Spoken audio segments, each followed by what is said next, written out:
What's up, folks? Welcome to another episode of Watching Paint Dry here on Another Letdown. My name is Zach from Another Letdown Media and the This Is Difficult video game podcast. This is the show where we hang out after we probably should have thought about going to bed on a Saturday night and work through the ridiculous backlog of miniatures that need painting that we've accumulated over the years, either via 3D printing, purchasing, or any other means. And I don't do this alone. Joining me on the line, it's our producer. It's, you know him as Mike. I know him as Chamali. How's it going, man? Good. How's it going? It's been a day. A lot of physical labor to which I'm allergic, apparently. We'll get into that in a minute. As with all the shows that we host on the Another Letdown channel, as well as the This Is Difficult network at large, we believe in civil rights for absolutely everyone and being as inclusive as possible, so any comments or activity actively working against that goal are not welcome and will not be tolerated. Yeah, so I'm painting the Thing tonight. Well, I guess I gotta finish General Rom, but that'll take 2 seconds, and then we'll paint the Thing. And you've got Jonah Jameson. I have Jonah Jameson sitting right there. I haven't printed him yet, but I guess he's probably coming with Zombicide anyway when I get mine, so I haven't decided whether I'm going to. I really like, there's a sculpt we got a while back that I liked a little bit better than the one we got with Zombicide, that came out with Zombicide, so I'm not sure. I haven't made up my mind on that one yet. That's fair. I think there are pros and cons to both. Yeah. Such as the way. This is the way. This is the way, as it would seem. Anyway, yeah, so I'm just finishing up General Rom here. It's going to take like 2 seconds. I'm just going to slap some ink and dry brush on his base, and then dry brush his body with some gross. Maybe hit his little stabby thing with some blood for the blood god, but I'm not certain I'm sold on that idea yet. His stabby thing. You know, so I have mixed feelings about blood for the blood god and blood effect thing. On one hand, I think it's okay. On the other hand, I hate it. Yep. It works in funny ways. It's not always predictable how it's going to show up. Yeah, I don't know. It worked really well when I was painting Chaos Dwarfs. But not Did you like so... it? Yeah, it was great. But it took some getting used to also. You have to learn how blood naturally flows, which is not something that's easy to learn. Let's be honest here. I'm not going to cut I'm certainly not going to cut a person open. I'm not even likely to cut a pig, to to see how it bleeds. Right? I mean, I guess you could always watch a YouTube video, but... hard pass. I think my stomach would revolt against me. That's what I mean. It's not... I think there are other options. Just dropping everything today. Well, this wasn't paint. This was a kombucha cap. I thought I was prepared. But then I started twiddling with my phone, trying to get this working. Okay, whatever. That's settled. Okay. Let's start with this guy. Gorethorn Brown. Okay. So, yard work. Yeah, yard work was a thing. It was a crummy day here, so I couldn't do any yard work. Oh, it was gorgeous here, except for the black flies. The black flies were absolutely brutal. And the ticks weren't very good either. We pulled 3 ticks between the 4 of us working outside today. That's miserable. I hate ticks. Yeah, ticks are gross. And my mother-in-law got freaked out by a snake. Oh? Was it just like a gardener snake? Yeah, just one of my little buddies. Lives under the porch, eats the mice. Yeah, those are nice snakes. Yeah, they're good. They're useful to have around, but I mean, they do, like, they move in an unsettling way. Like, I can respect that. You know what I mean? Yeah, I can respect not liking snakes. I agree. I think they're cool, but, like, I'm not going to go up super close to them. I'm not going to hold one. No. My thing about animals, right, is leave them alone. Like, they're just minding their own business. I want them to leave me alone, and I will leave them. Yeah. So, speaking of snakes, when we first got my dog, we went hiking. She was just a puppy at the time. Yeah.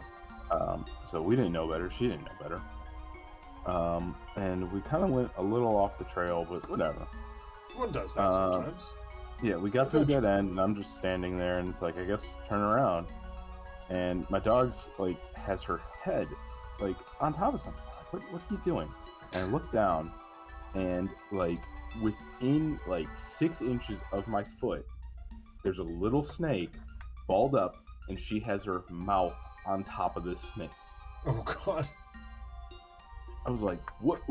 I freaked out there. Yeah. Like, I didn't know what kind of snake it was. I didn't know anything about it, and turns out everything was fine. But Yeah. like, she didn't get bit by the snake. I don't know how. Like, if something was trying to bite me, I'd do whatever I could to stop it. But, Yeah.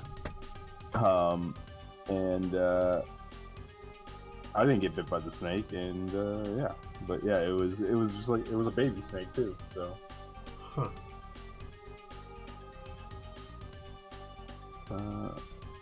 Yeah. But that's my snake story.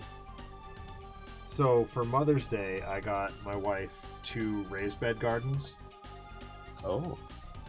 And so we had to go down to the garden supply store.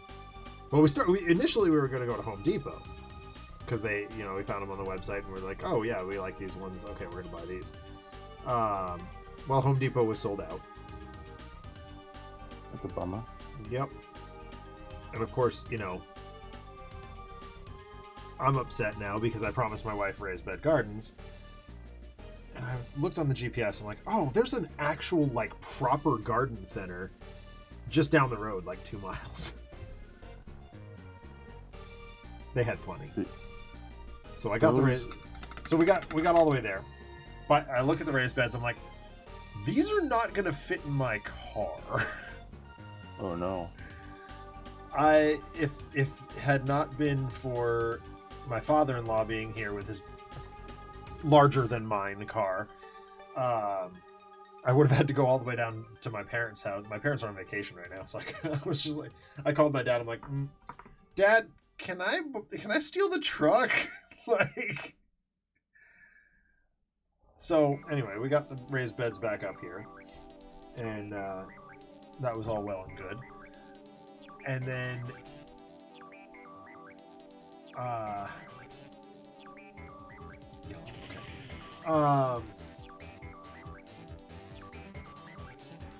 realized I needed Katie to make some decisions before I go ahead and install them. Yeah. And she was working today, so I couldn't do that immediately, which was fine because it afforded me an opportunity to mow the lawn, which is also an exhausting chore. I always forget how tiring it is. No, I don't have a big lawn, and it's still tiring. Yeah. Oh yeah, our lawn's not huge, but it's just utterly.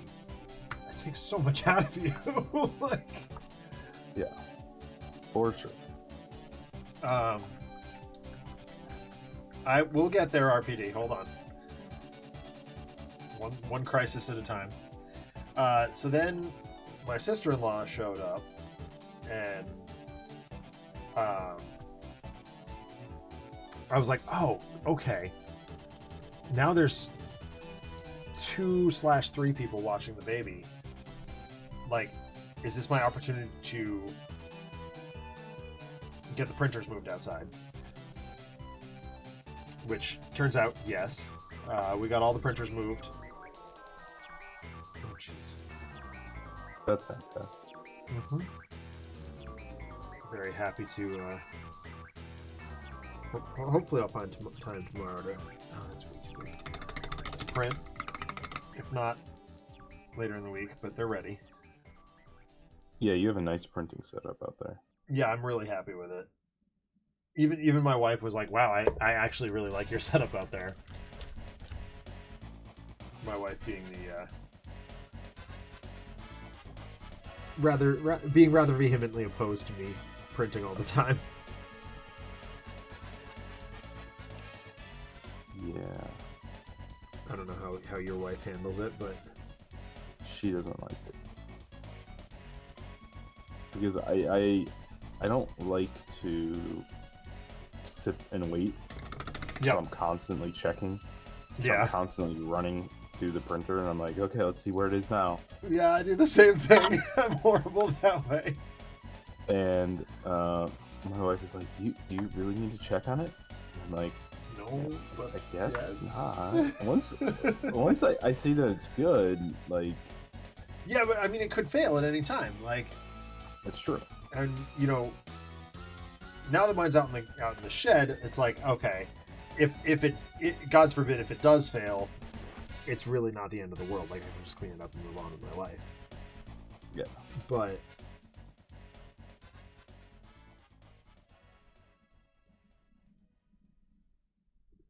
If it fails inside, it's a bigger mess and a bigger issue. yeah. Oh shit. I just balls that up really bad. That is nice that you have the shed. So Yeah, I printed my. It took me a while to clean the shed though. That was the pain. Yeah. I print in my garage. So, Yeah. I don't have a garage, unfortunately. well, That was that's like just- when we were looking for houses. I was like, I want a garage. Like this is my thing. Oh, saved it. Okay. But alas. Yeah.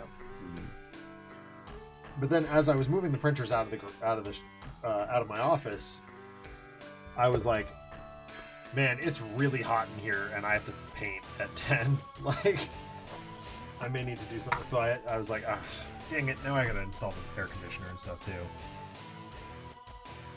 Which is this time of year where I live, it's kind of like it's a balancing act because.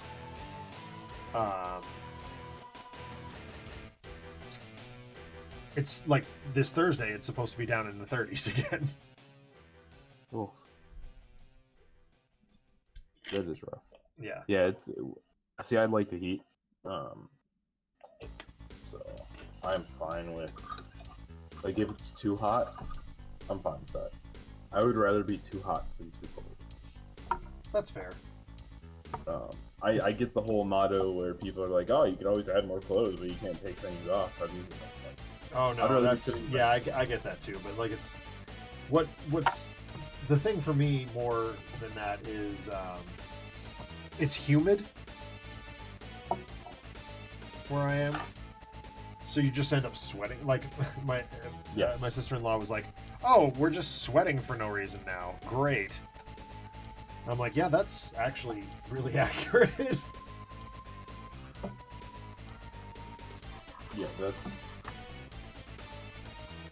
that's not good either. Let's see. Switch that for now. Let's see.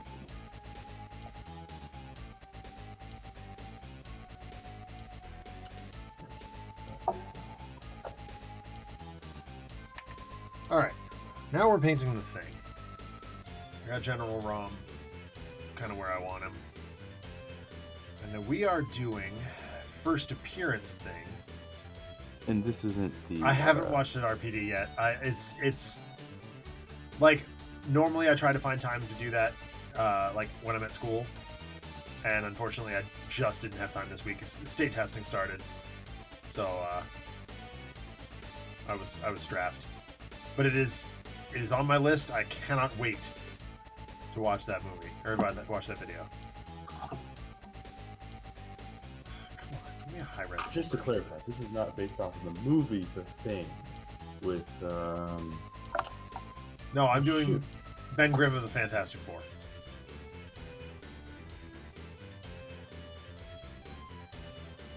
Yeah, I was just trying to get a stupid reference in, you know. Oh, sorry. I ruined it. It's all good. Yeah, I failed. It's been one of those days. Yeah. So in the first issue of Fantastic Four, Ben was wearing purple pants. But I think I'm still going to go with the blue because he's on, he's a similar scale to the Hulk, who is decidedly wearing purple pants. Yes. So I think I still go with the blue. I agree. But the first thing I got to do, regardless of where I'm at, is the black. This is going to take a while, folks. I've been doing black lines for quite some time. So RPD asks about my crisps buying decisions. Ah, yes. It was a decisions were made. Decisions were made. I can clearly see that. In case people don't know what you're referring to. Yes. So on our Discord that Chamali and RPD and Paul and Adam and Broody and I are all part of,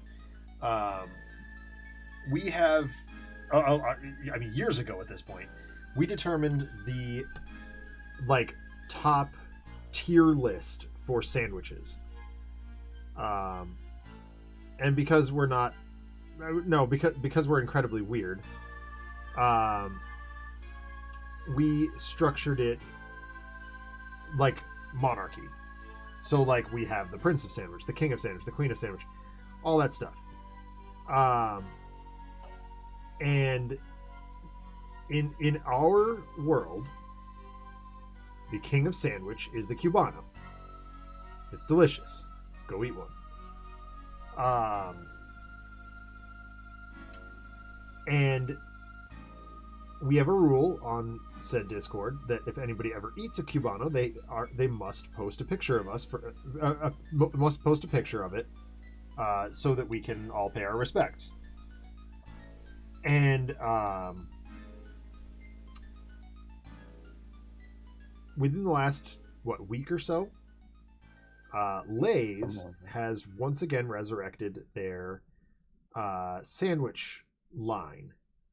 Previous inclusions on said line would be things like the Euro, which they did a really good job with, and they've had a couple of others as well that are escaping me at the moment, but who cares? The important part is that this year's offering, one of which is the Cuban, or the Cubano. And we had an interesting discussion about it the other day.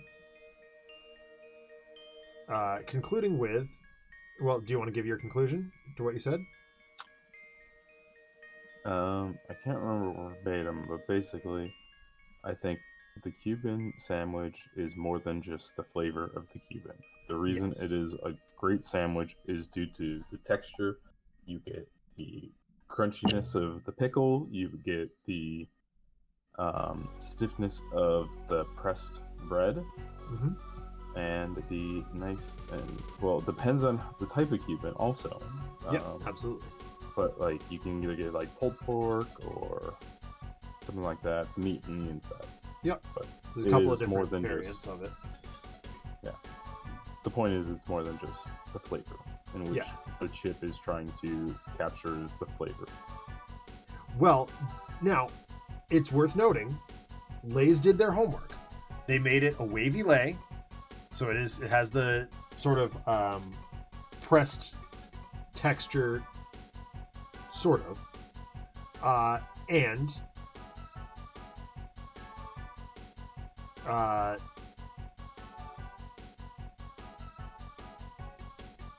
anyway, so they're not, it's they're trying at least right off the bat. And you said that based on my recommendation you would consider trying it.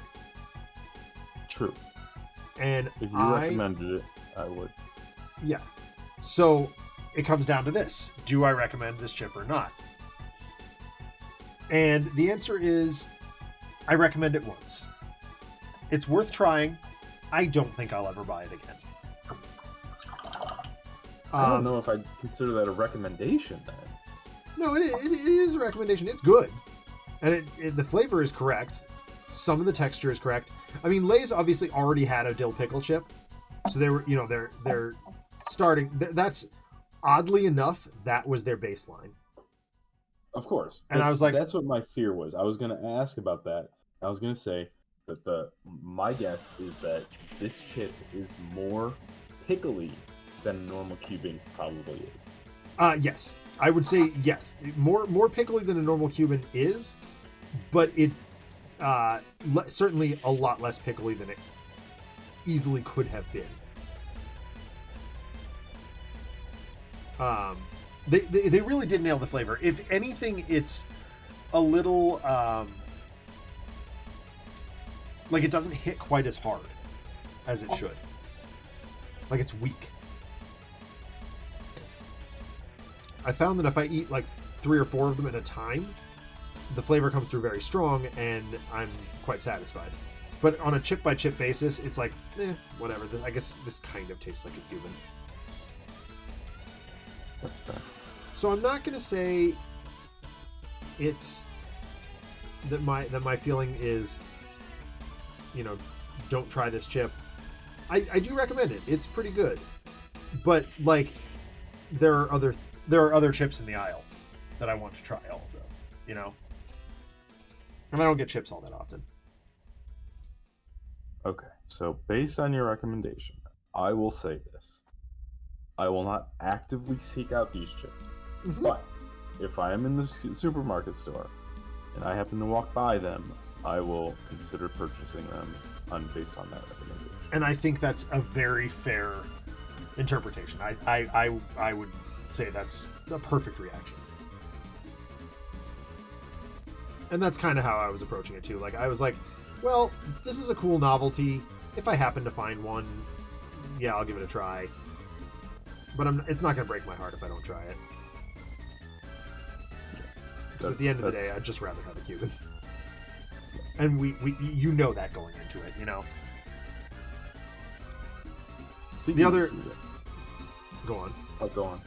This is going to go on a tangent, so okay. Go on. The other variety in the sandwich line this year is a BLT. And I do love a BLT. Something satisfying about that. But again, a BLT is way more than just the flavor of the BLT. You get the crispiness of the bacon. I mean, it's just crispy between the bacon and the lettuce. And then the nice soft tomato. Like, so good. See, I don't like tomato. That's the problem. My wife doesn't either. That's fair. But that's just more for you. Mm-hmm. Exactly, especially since we're growing a crap ton of tomatoes this year. My parents' tomato plants got... well, let's just say they had to set them on fire. Oh. Yeah, things was bad on the seed level. Oh. Yeah, my well, you know Kyle. Or you've played games with Kyle anyway. His mom grows them from seeds and supplies them to my parents. And she got a call from the distributor or whatever that they needed to be destroyed. I guess there was some I don't sort even of know like kind of issue that would like it's some sort of Attack of the Killer Tomatoes happened. I love that movie. That could be a situation where you need to destroy it. Like, oh, we accidentally put this killer tomato gene in here, right? But like, I haven't seen Kyle's mom recently enough to find out, but I'm sure it had something to do with like E. coli or something. On a seed level? I don't know. Like It must be like coli is hepatitis or something. Something egregiously heinous. I guess. I don't. Okay.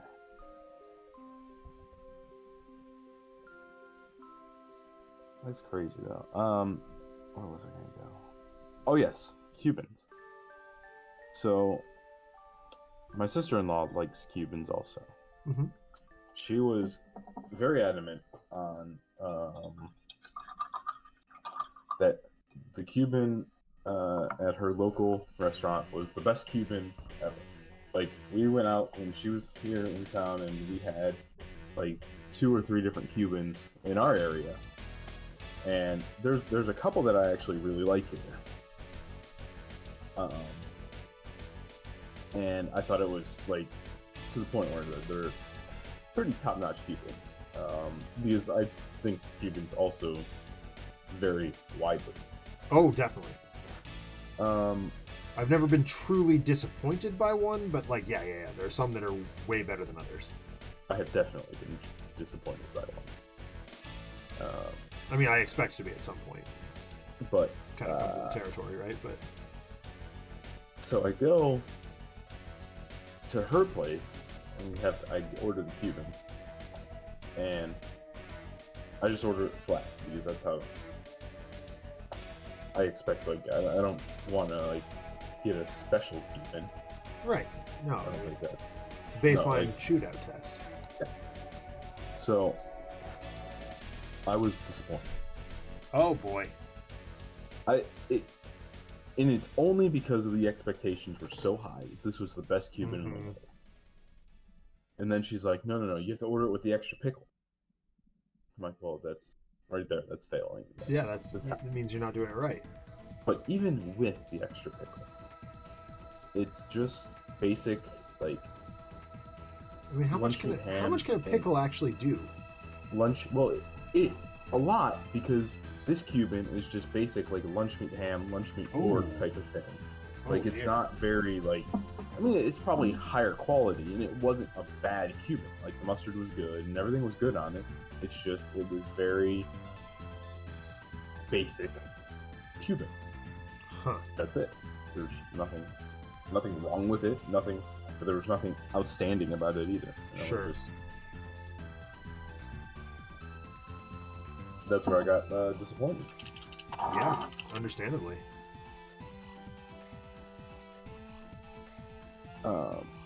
But I have had bad Cubans before where they try to make it too fancy. Oh yeah, you can't.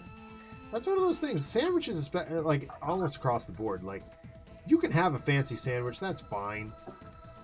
But 9 times out of 10, I find that the basic sandwich, just the way it's supposed to be, it's just better.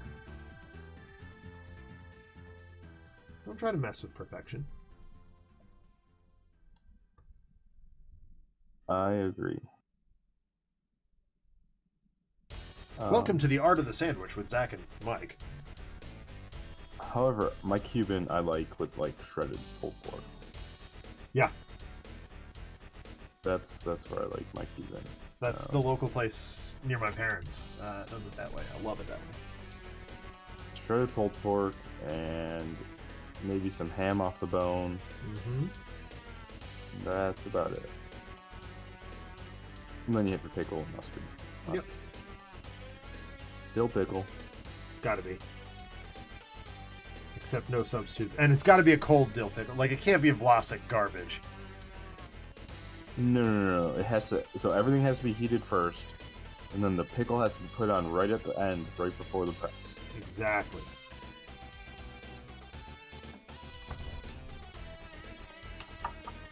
Yes. There's an art to it. There is.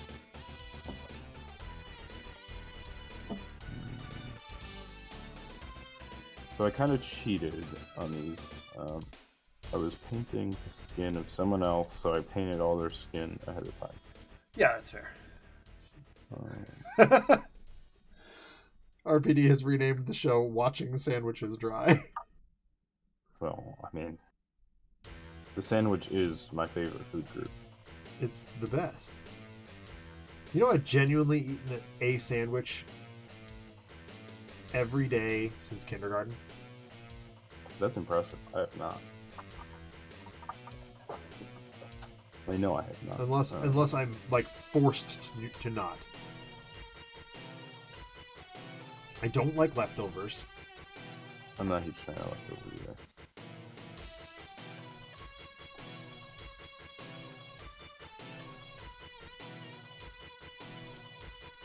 And you know, what are the main options for lunches? Sandwich or leftovers, or like you can buy one of those crappy like, you know,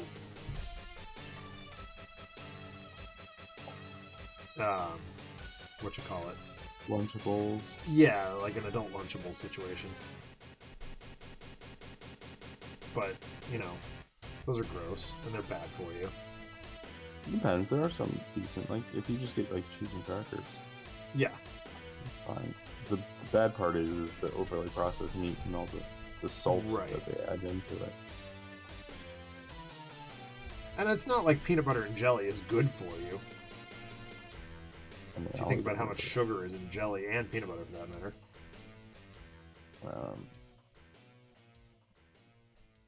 I generally will just eat a peanut butter sandwich though before I have jelly. See, I mean, Dad and I make our own jelly, so.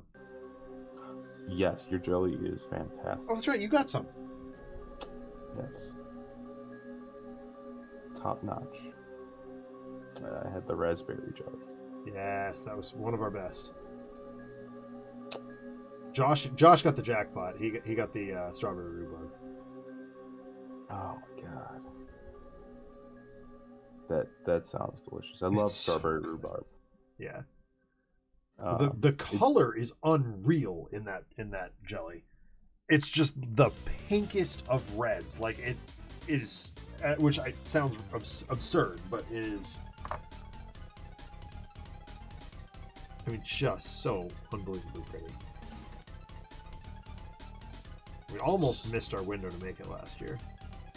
Oh, that's not good. But basically, so like I mentioned, my parents are on vacation, so I think as soon as Dad comes back, we'll have to do the strawberry rhubarb. I wonder if, I don't know if so my in-laws make it also, and they give me a whole bunch of strawberry. Love. To the point where I ate the one jar they gave us in like a week or something. Yeah.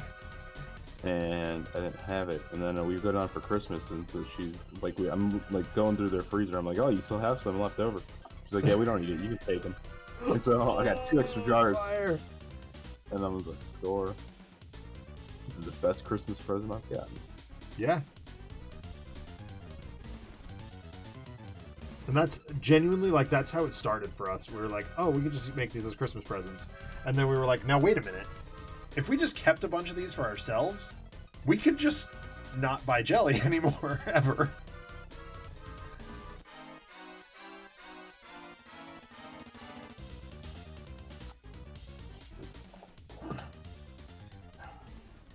Well, see, that's the thing, RPD. Like, as a teacher, I don't really get a lunch break so much. Like, it's on the schedule as lunch, but that means, like, put books away. Like, I eat while I work.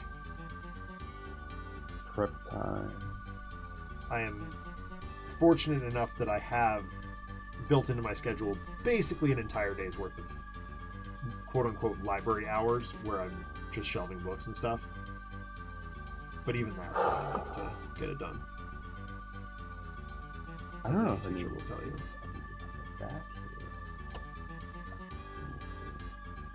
Actually, that looks pretty good. What are your thoughts? Do I need to touch up that back? I think I'm just going to mess it up.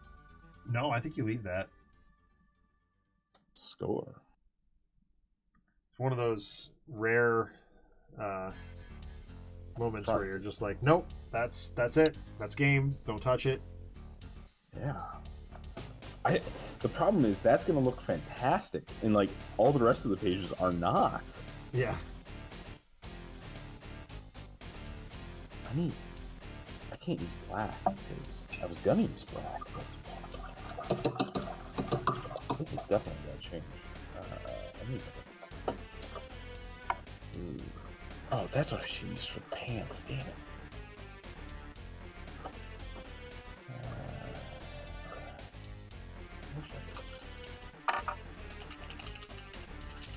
So last time you were on the show, I was belly aching about Metroid Prime. Ah, yes. And my thoughts have not changed. Okay. But I'm getting more used to the things that I'm complaining about. So the game is moving again. Well, that's good. And that is nice. I have not continued playing my version. I definitely do not hold this game in anywhere near as high esteem as I hold pretty much any other Metroid game. It's better than the original. But that game is bad. So I've actually never played the original. oh, it's rough.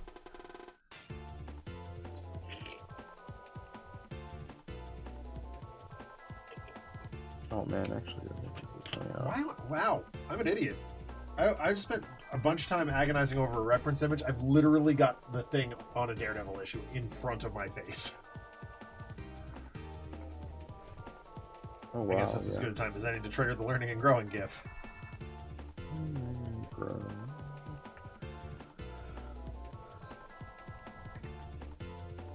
Oh yes, that is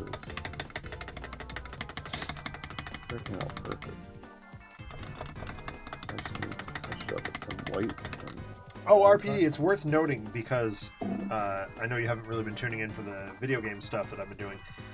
Chrono Trigger wrapping up very soon.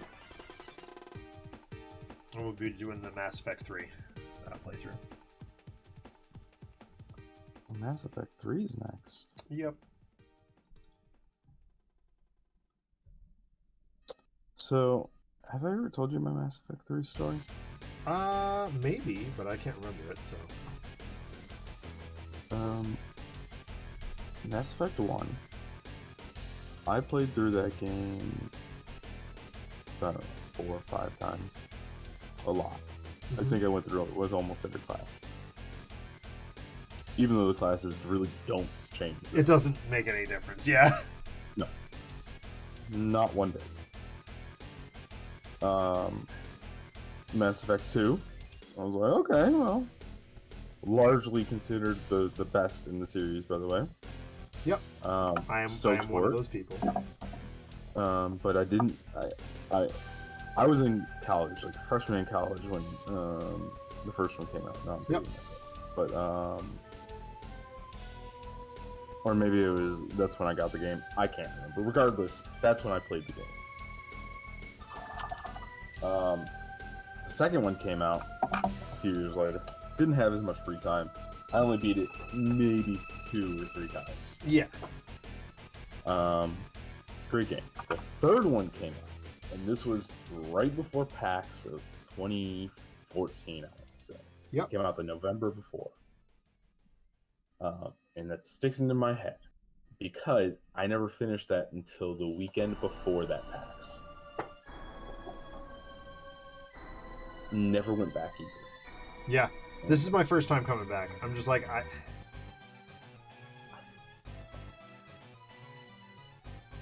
I loved Mass Effect 2.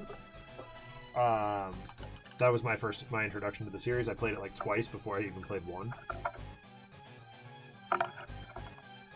And it wasn't until my buddy was like, hey, you know you can import your Shepard from 1 to 2. I was like, excuse me?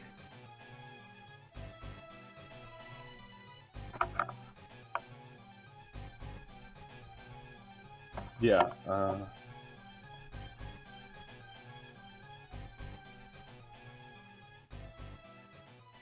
One was my favorite because it was just so unique. It definitely was that. It kind of in many ways defined the game. Like I could say Mass Effect is the game that I want to be playing. You know? Yeah. It's got elements of so many different things that I love about gaming. That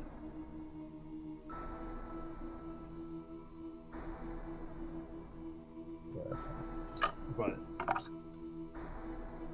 no, 3 just, I don't know, it just didn't sit right with me. It wasn't even the ending. It just, like, there was something not right about it by comparison to the other 2. Yep. And forget about Andromeda. Never even beaten Drama. I bought it. I didn't. Played it. Didn't beat it. Demoed it at PAX. Thought, well, this is fun. Oh, beat the developers, I might add, at a PvP. Oh, nice. Yep. And because it was before the show floor opened, they wouldn't give me the t-shirt for beating them. I was like, well, that's bullshit. Oh, language. Language. Yeah.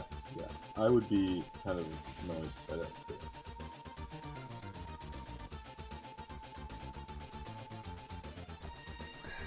Thanks, RPD.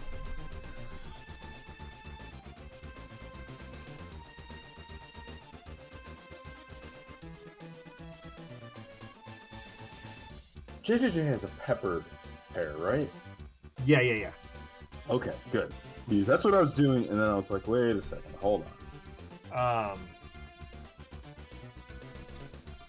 I did, however, get the t-shirt for beating the Gears developers at PvP. See, I never even knew that they did t-shirts for those. Certain PAX events, they will.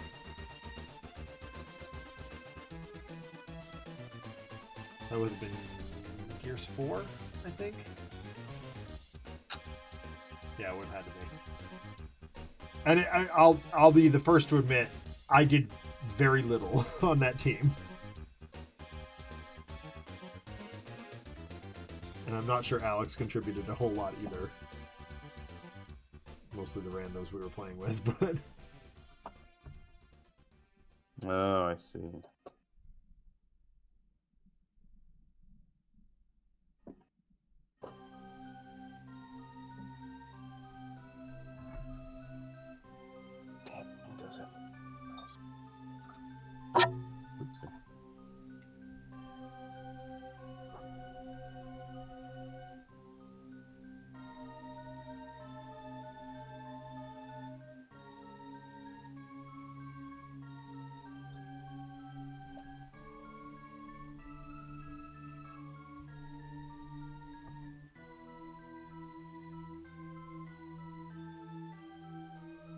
So back to the model, J. Jonah Jameson here. Yep. You said you liked the one from, I think, C-27? No, it's Nuclear Firefly. Nuclear Firefly, okay. I don't think I've seen that one yet. But my only issue with printing is that they are much more fragile than... Aha, true. A plastic mini is. That's true. At this point, though, I'm just like, I'm so mad at how much money I've spent on minis. Oh yeah, 100%. I would not, like, it's not like I'm gonna go out of my way and buy a mini. I'm just saying, if I'm getting a mini, for example, JJJ, I'm not gonna go and print him again, even if I like the model. Right. Unless it's like vastly superior, like. But this, I think, tells his story just as well. Like, yeah. I don't know how much better you can do. Like, you can do a pretty good, you can do better, but I don't know how much better is what I'm doing at. And that is the difference. I'd have to see it back. Actually, you know what? I'm going to go pull it up right now while he sits here and drives for a second. Sure. I think I have a pretty good job with it. RPD says, who's excited for Cook Serve Forever dropping tomorrow? I'm excited that you're excited, RPD. I'm excited to hear about your exploits with it.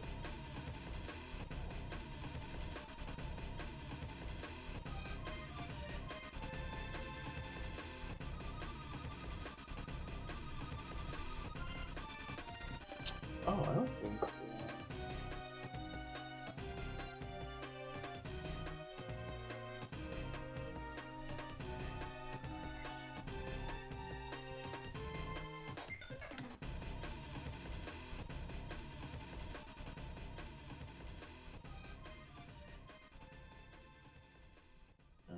No, that is not Jonah Jameson. That is Jameson.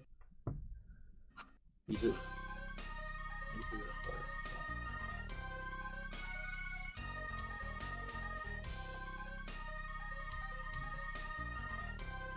I'm not sure we have that one downloaded. We don't. I'm looking at the website. Oh, okay. The Gumroad. Ah, there it is. That's pretty good too. Right. Yep. It makes him look angrier than this one is. Yeah. For sure.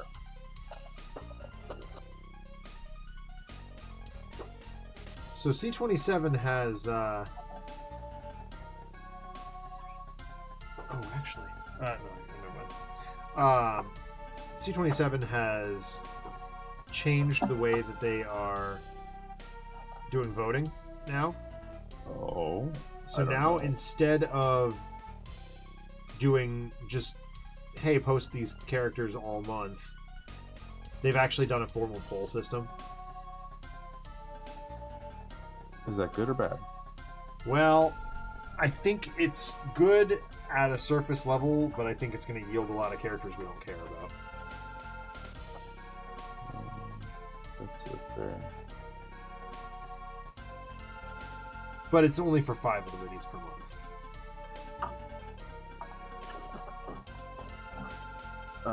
So if one of those 5 we care about, like, I'm fine with it. That's generally what it is anyways. It's generally about 20 to 25% is what I care about. Yep.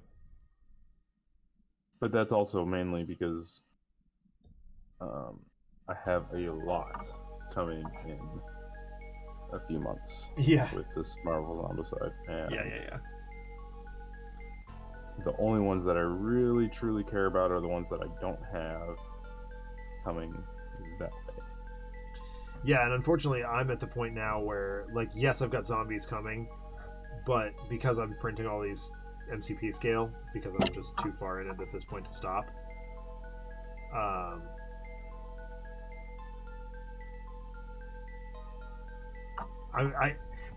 guess what I'm saying is I can be a little more picky now about who I do want to print.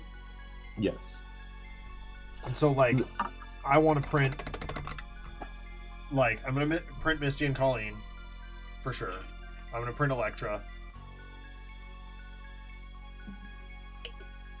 But Misty and Colleen are never going to show up for Zombicide.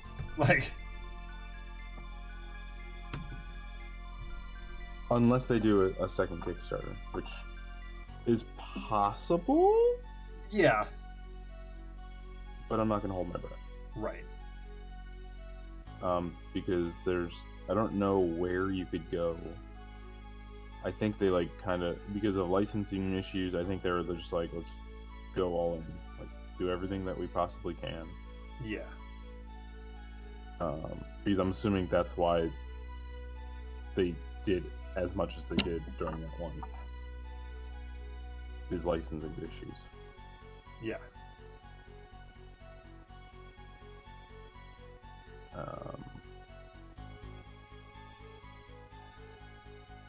However, they did do 3 Kickstarters for Marvel United. Yep. I mean, we could be surprised by this, but... Yeah. They did the base one, which was very generic, which is where we're at. Then they went into... What was the second one? Oh, the second one was X-Men. Yeah. First one was Avengers, second one was X-Men. And then the third one was like Multiverse. Which I could see that happening. Yeah, I suppose I can see that too. Because they did X-Men and Avengers already in this. And if they did a multiverse / like Cosmic. secondary characters, or cosmic or something like that, yeah.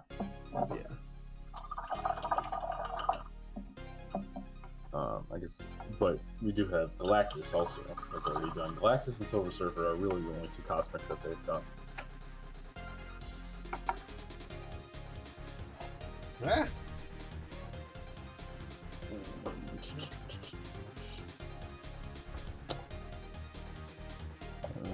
I guess it really doesn't matter if I get the red wrong for Spider-Man in the picture.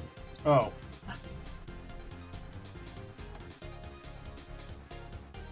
Since it's on this newspaper.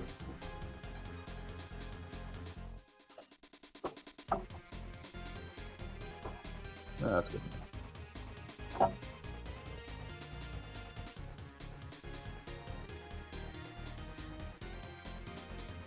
So last week was Free Comic Book Day. And how'd it go? Didn't go.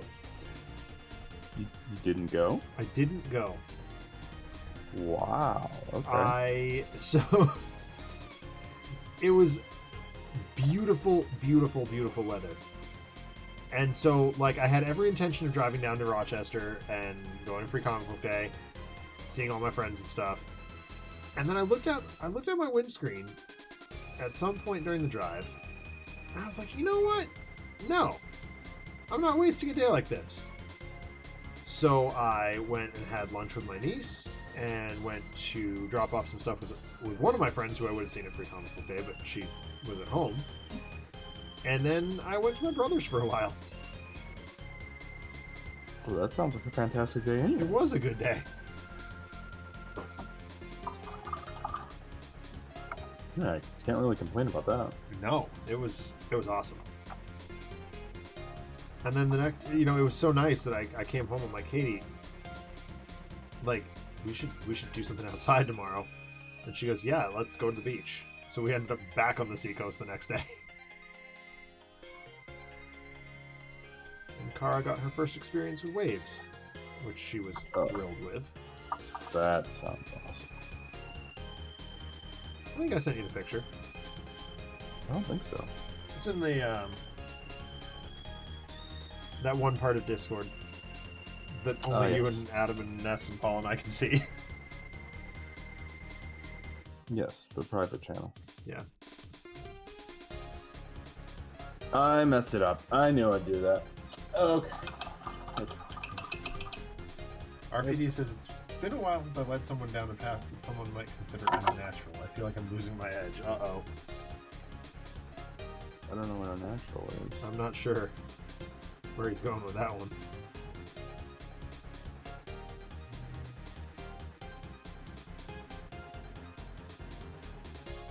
I think it's not that. I disagree with RPD on this. Only because I think everyone is just used to RPD now and knows where he's going with things. Like, so he has to escalate it? It's not, like, surprising when RPD goes to left field anymore. It's like, oh, okay, well, yeah, that's... RPD's up to bat. He's going to left field. That makes sense. Yeah.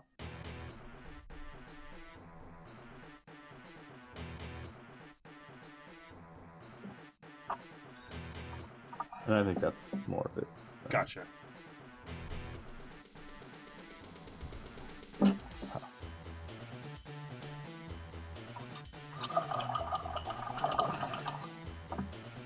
Painting a miniature painting onto a miniature. Very meta. I think some of these small cracks I can get with the melon oil, but... Some people are really good at that, though. I've seen some amazing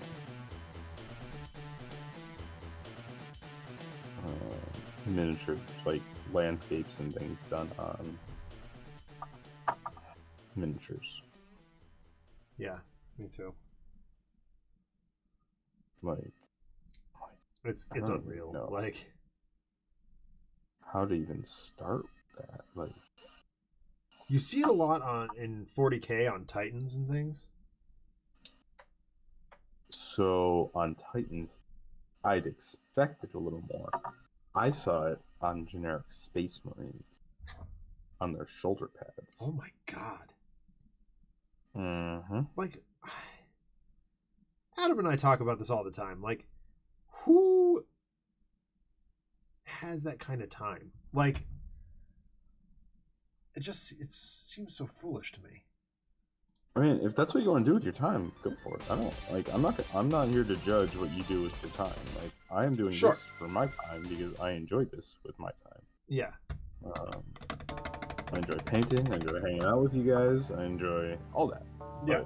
But if someone wants to paint a miniature Van Gogh on their Space Marine armor, go for it. Like, power to them. Yeah, I'm not gonna step on that. I'm not gonna tell them they're doing the wrong thing. I'm just like, what? No, I do not aspire to be that on that level. You know what I mean? I think the one guy on YouTube that I have watched, I want to say his name is Vinny Vincello or something. Vinny Vincent? That's the former guitarist for Kiss. No, it's Vinny V is his name. Just excuse me. I'm just picturing Vinny Vincent trying to paint Vinny Vincent Vincello with vine sauce. Yeah, Vinny V or something like that. I don't know. I watched him on YouTube a couple times. I really like his, and he's really good, and he has some good tips and stuff like that. And it's mainly because I got to one video where he was explaining how much he paints. I'm pretty sure, I might be misquoting it, but he said he paints like 40 hours a week. That is another job. Yeah, that's so good for him. Yeah, good, absolutely good for him, without a question. But that is how much. When I was playing competitive Magic the Gathering, that is how many hours that I was consuming of Magic. Like, I wasn't tournamenting that many hours, but I was easily consuming 40 plus hours a week of Magic content. And I hated who I became. Like, my job encompasses, well more than 40 hours a week. Anybody who knows a teacher knows that. But so I don't want to come home and do exactly the same thing, exactly one thing for the rest of my waking hours. Nope. I think that's part of what draws me to 3D printing so much is you set it and you walk away. If you're, as you and I have both identified, we're both captains of OCD and want to make sure everything is continually running as it should be and check it constantly. But that's on us. Yeah. But that's still set it, walk away, and go back every couple hours. Right, exactly. For a couple seconds. Exactly. It genuinely takes moments. Yeah.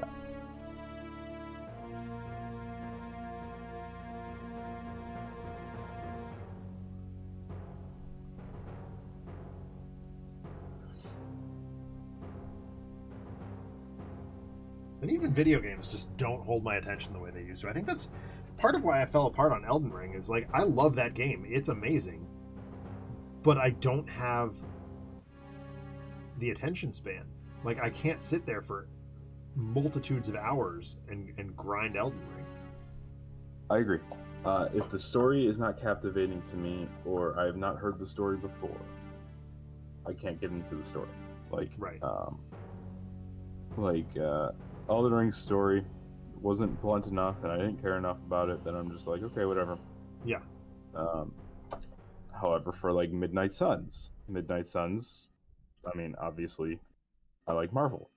Yeah. So it's not completely foreign to me, and it's easy enough to remember, oh, this character is this is what he does, this is yada yada. I have easily put, I think, over or close to like 100 hours into that game. I love that game. Yeah. But also, it's what draws me to that game is the mechanics, not really the story. Yep. The story's good. I like the card aspect of it, the leveling characters, and all that way more than I love the story about it. Yeah. Because the story is about the player created character, and I'm just like, yeah, I don't care. Yeah, that's not what we're there for. I mean, it's the same. It's honestly, that is the reason why, in my mind, Sentinel Tactics and Prime War fell apart. Because the stories that people playing those games want to know are the ones coming out of Christopher and Adam's office.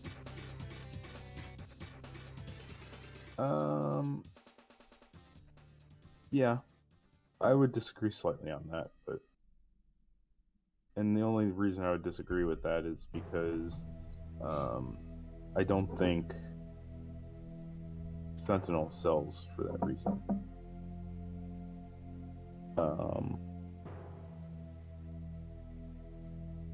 Because people don't play canon games; they just play whatever they want. Right. Well, that holds for the card game, but I don't know how much you, how many times you got to play Tactics or Prime War, but not very.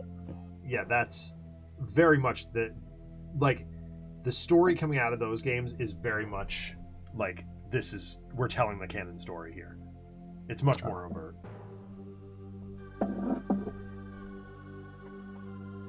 I see. Having worked on both of those products pretty hard.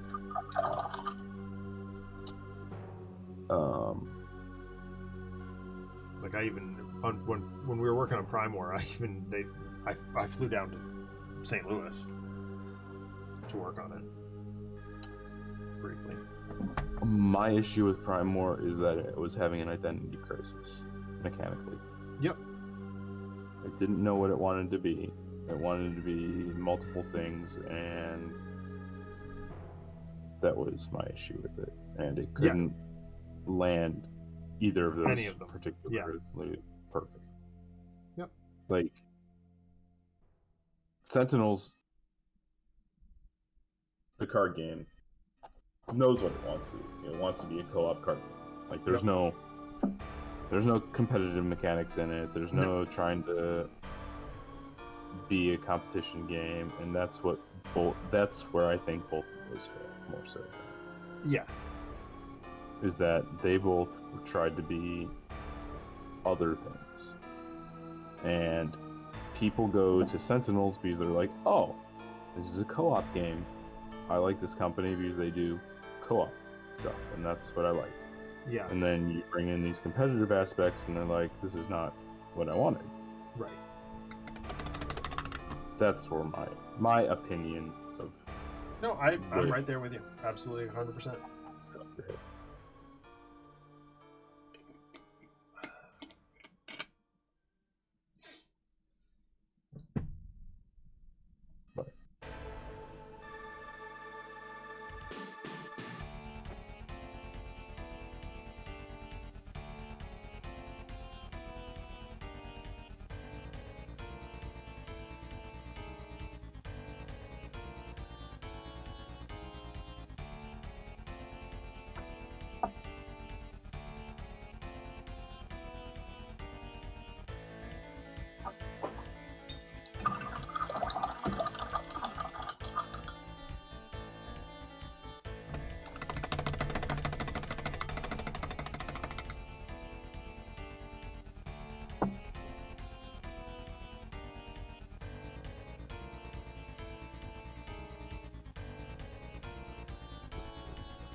I did see that Chris Kirkman just wrapped up a Kickstarter. Milkman or something Milkman, like yeah. something milk related. I don't know. I tested it. I was working on that one a while ago. It's really fun. When I was working on it had some interactivity problems early on that I think they rectified. I'd imagine so. There wasn't a whole lot of us working on it, but my Arkham players were like really into it because it's so fast. Like we could wrap a game of like if we lost Arkham, then it's a pretty big if. We would end up playing Milkman. That's good. Or if we got a Sentinels RPG game done or something like that, Milkman would come out. But I'm glad that one's going to see the light of day. I didn't get to back it myself. I'm a little cash light at the moment, but yeah, no, I definitely be buying that one in retail. I will probably do the same. I didn't back it either. I have way too much stuff backed, and I know there are more things coming down the line that I'm going to back, so I'm trying to be pretty frugal with what I back from now on.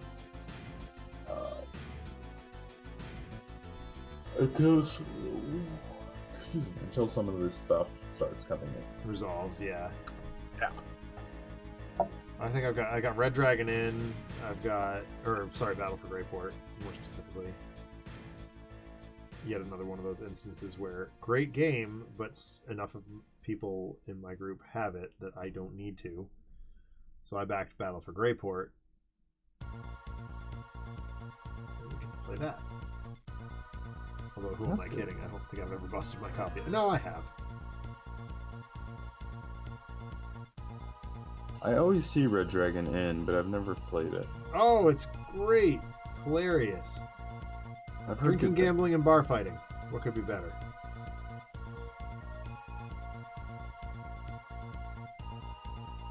Oh, actually, that does sound good.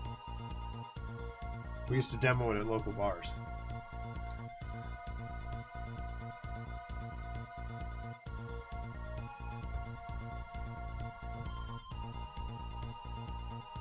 That's actually a pretty good thing to do. Right? JJJ's done. I don't need much more.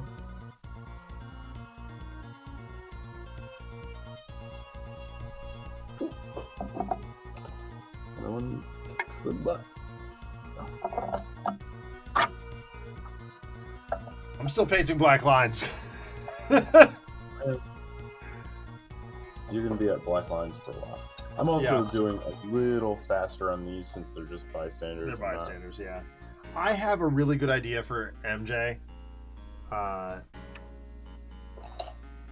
Okay, go on.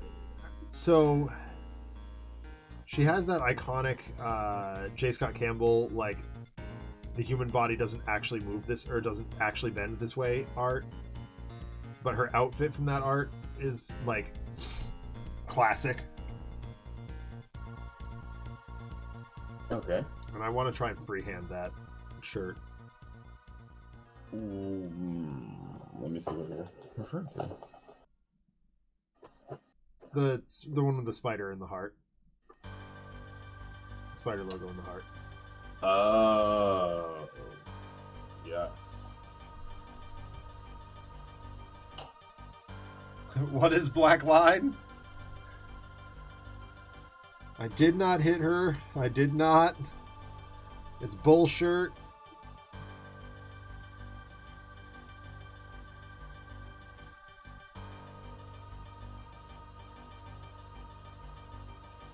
Oh, hi, Mark. RPD, I unearthed my copy of The Room today.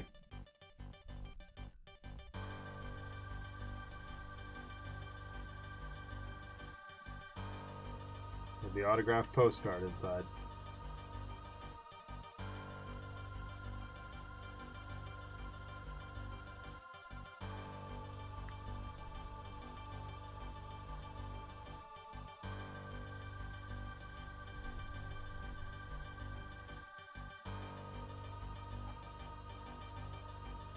Ooh, white or black shirt? What was that? He does white most, white shirt. Uh-huh.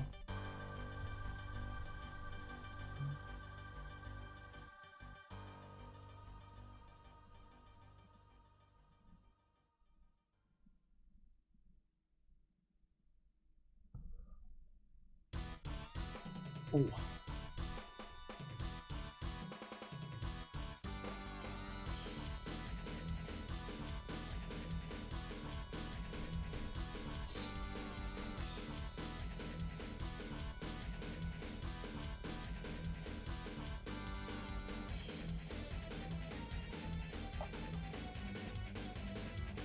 I don't know. Good for you.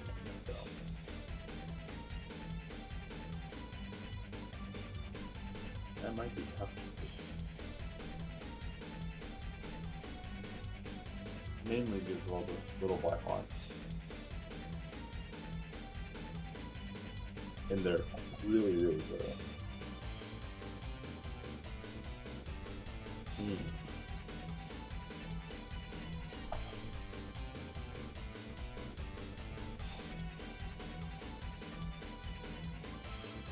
This art shows her in like khakis, but I think she's more of a blue jean girl in this. I might be blue. I can't remember what her pose is. Can you just put her on camera real quick? She's there. Okay. Because like first appearance MJ would be wildly different. Oh yeah, her pose is not. She's a little flirty in the pose. Not too bad. I think it comes across as MJ, but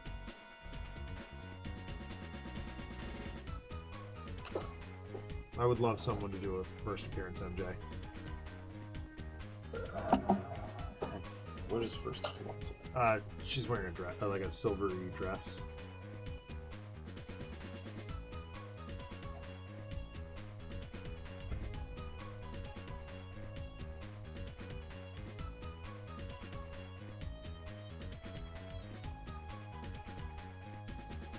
Oh yeah.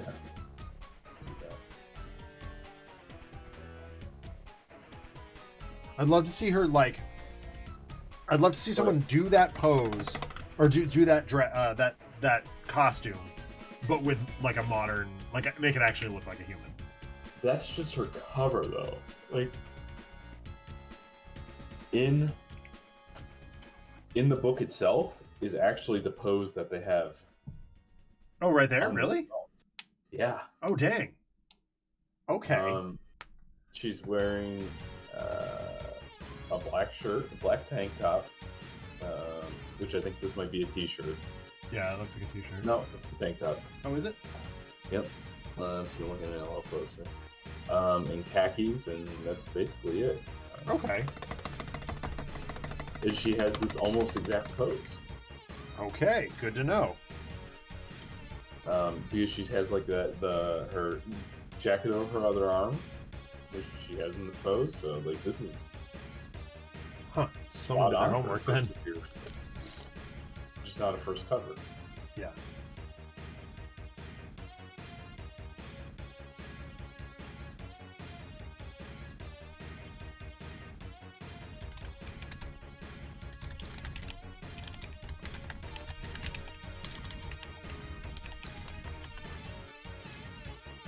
Oh my god, you're right. It's the face of tiger you just hit the jackpot pose.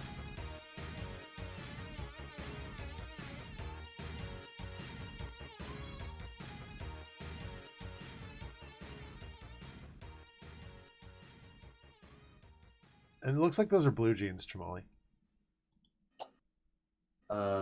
In her face of tiger you just hit the jackpot? Yeah. That's blue jeans. There's a couple, yeah, okay. Oh, there we go. Yep. And the blue jacket. We're doing that. Nailed it. Easy. Black tank.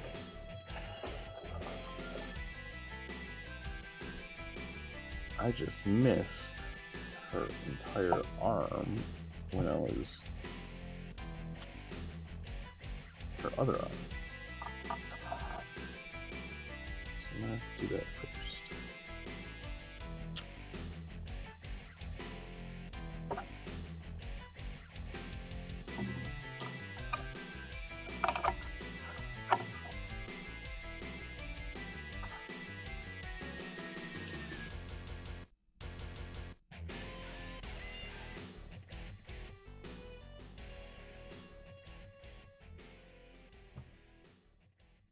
So say what you will about speed paints or whatever they're called, contrast paints.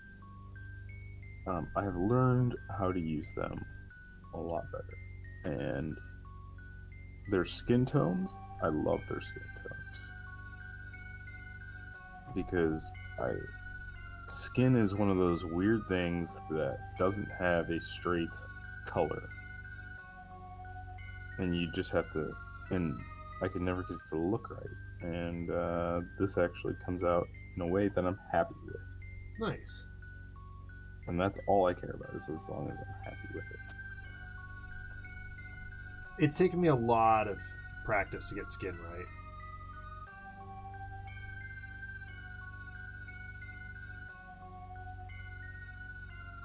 Yeah, it's not easy.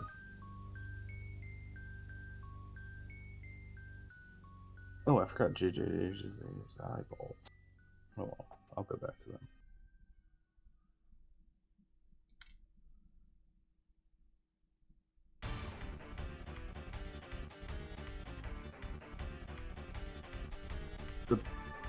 I guess the big problem is I don't have a skin color that's just a flat color that I like.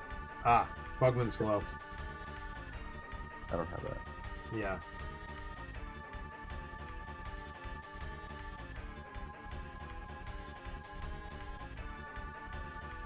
I now have a ton of them. A ton of different speed paints or colors, but okay. I got black already. Sure.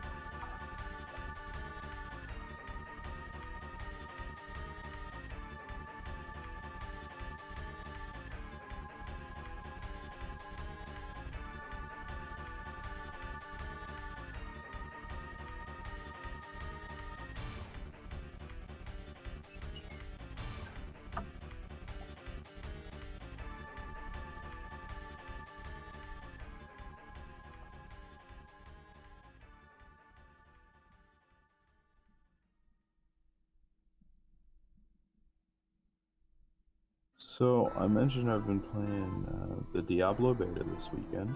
Yeah. I really like it. It's a good game. Good. They changed it, and when I first heard the change, I was like very hesitant. And that's because what they did was they were like, well, those procedurally generated maps you love? We're making a set world map instead. And I'm like, oh, that's not the Diablo that I know.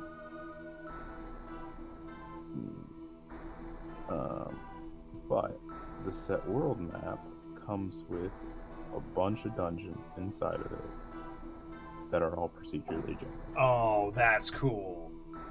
That's genuinely cool.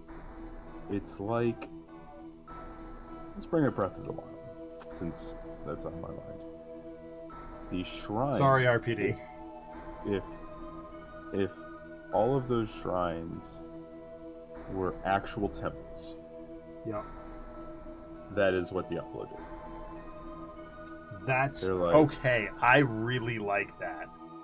Yeah. They're like, well, we're not gonna make the open world aspect or the big overworld aspect procedurally generated anymore. You're gonna have a set map.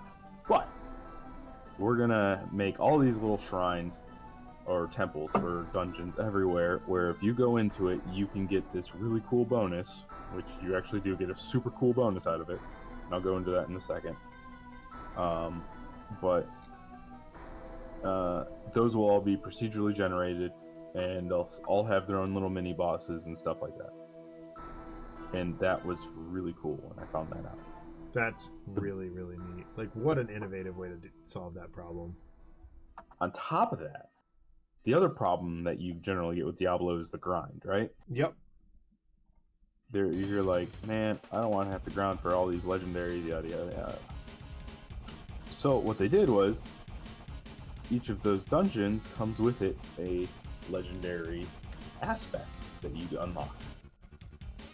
Now, these aren't all the legendary items in the game. There are some that you'll still have to find, but let's say there's an aspect that you unlock for one of...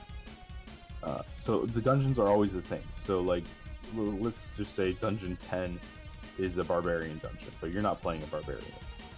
It's still a barbarian dungeon on your rogues or whatever you're playing as, right? I don't know if that transfers between your characters. I would imagine it does. But I've never made two characters in the same game yet. Yeah. But you'll know where your dungeons are that you want to go to anyways. So it tells you before you even go into it, so it's not a surprise. It's like, oh, this will unlock this thing. And then once you unlock it, you can go and infuse that into any armor that you want. Nice. Or a weapon. So it's like, oh, you just started out? Well, finish this dungeon and you'll get a legendary. That's cool. All right. Oh, shoot. No, I missed a bit on this hand. Dang it. Thought I had it. Thought you were done with the black lines. I'm very close. So yeah, they did a fantastic job with what little I've played so far. I don't know that I will get to... I didn't get to Diablo 3. I don't know that I'll get to Diablo 4. But hearing that makes me very happy. Yeah, Diablo is not a pick up and play casually game. It's right. A commitment. It's a commitment. Any Blizzard game just, is really. Maybe not Overwatch, but... It's not just a story you can just go through, unfortunately.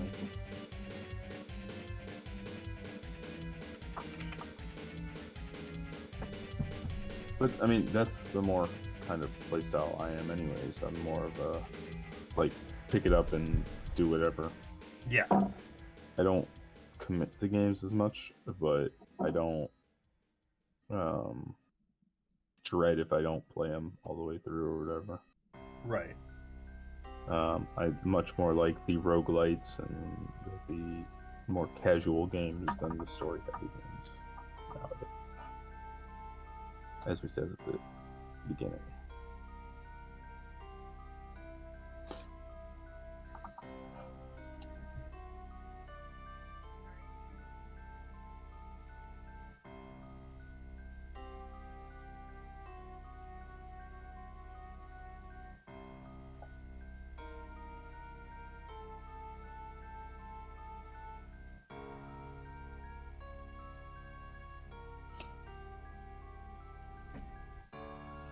Okay.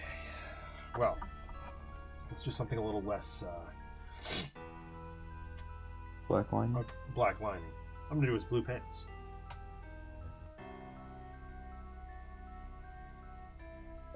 Did we talk about blue pants before or during? We did. Because I mentioned that in his first appearance he's wearing purple pants. But that's gonna confuse him with, it's not gonna confuse him, it's just gonna look stupid next to the Hulk. Who's also wearing purple pants. Who's also very distinctly wearing purple pants and has really no other option.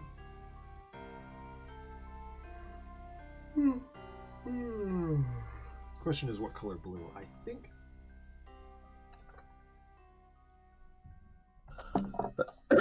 I'll lay out some options here.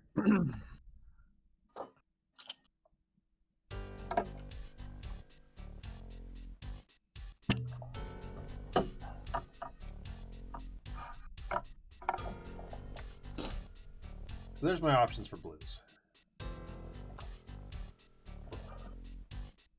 If I use this one, I can darken it with ink. But I think I'm... Go ahead. So I do 3. I generally go light, then I go dark over that. Yep. Then I go light again for highlights. Yeah, no, this is just base coat.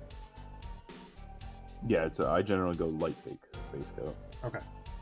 Then I will go directly to Calidor Sky. So I And might then I mix go... the Calidor Sky into Cantor Blue. And then I do dark, generally for all the shadows, but then when I mix it with the light, I'm like, oh, that's a... Yeah. That's a... I think my ultimate color is going to be this Hoek Blue right here. That'll be like my highlight dry brush shade. His pants are big enough that... Actually, maybe I go to the Altioc Blue. Yeah, that's probably where I go. So, yeah, then I want to mix the two of these together. So I want to pull this off.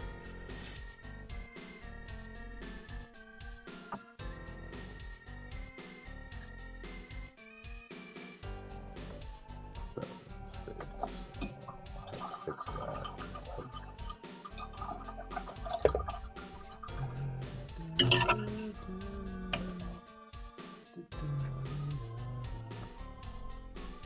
What do I do? Let's see. What options? Oh, I just did 3 things. Shit. I'm good. Marvel as their 2 hosts are cursing out their paint kits.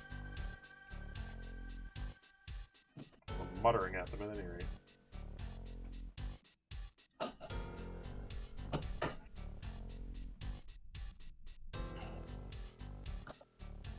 There we go, that's better.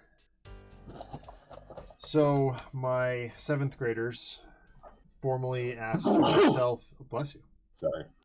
That's all good. My 7th graders formally asked myself and our principal to be their class advisors next year. That's exciting. For 8th grade fundraising. Yeah, it is. They want to go on a more ambitious trip than the last couple of years have, and they decided that we were the ones to do it, so...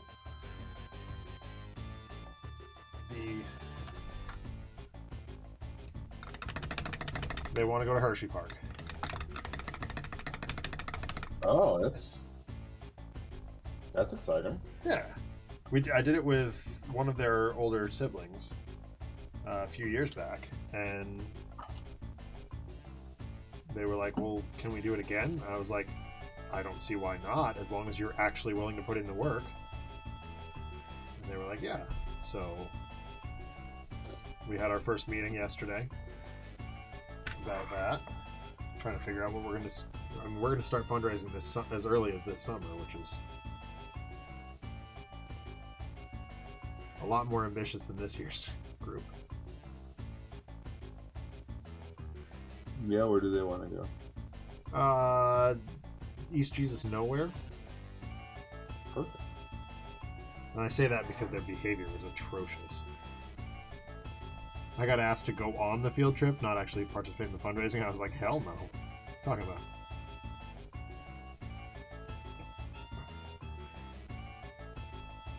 That sucks.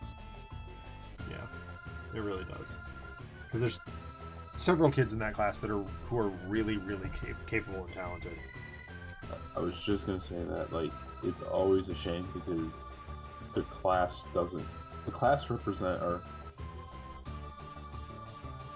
represents the students, but not all the students represent the class. Exactly.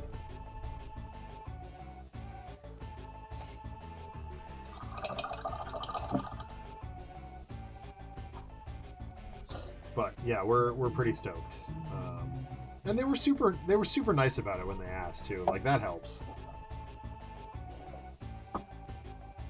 My 7th graders. Yeah, I figured.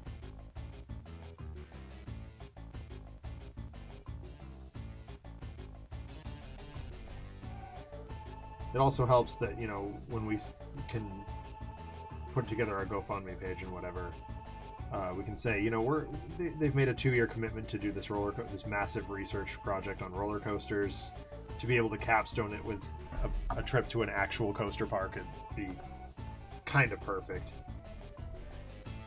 Yeah. That would be cool. And if they're willing to put the work in, good for them. Yeah. There's a couple of kids one kid in that class in particular who doesn't love doing work just in general. And I mean, let's be honest, who does? But this person is like a little bit more, overt about it than others. And even they are like really in on this project. Understanding that you can't do the fun part without the research first.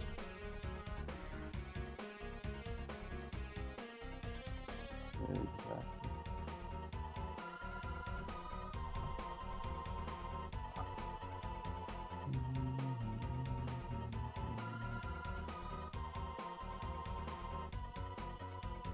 So my thought process with light, dark light is I could always go darker. Yep. I cannot always go lighter. Agreed. Yeah, that's generally how I operate too. I try to find a base coat color that's like reasonable, but maybe darker than I'd like it to be. Darken it up with the wash to really get the shadow effects done, and then bring it back to like really dial in the shade or the tone with my highlighting and dry brushing.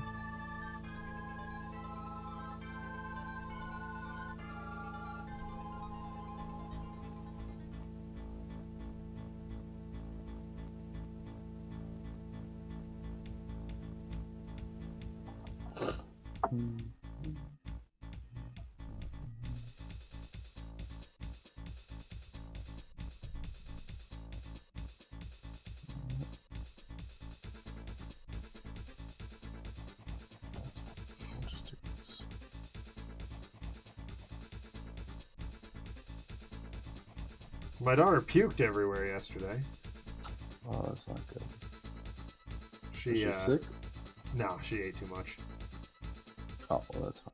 And she like spit up pretty hardcore because we were like dancing and stuff, and then it just spiraled. She didn't even cry. She was just like, "Yep, this is happening." And on to the next fun thing. Yep. Well, no, the next fun thing was I'm sleeping now. Oh. Puking takes a lot out of you, but she slept like in too.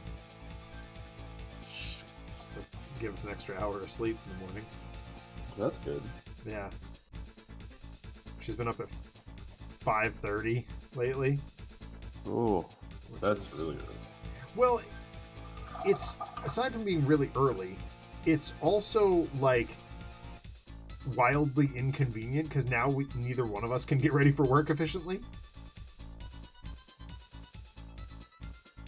Yeah, that sucks. My daughter has been waking up earlier as well, but not that early. I'm talking like 6:15, 6:30, which still sucks, but I see. I wouldn't consider that bad at all. that's what I mean. Like it sucks because it interrupts our morning, but right, it's reasonable. Yeah.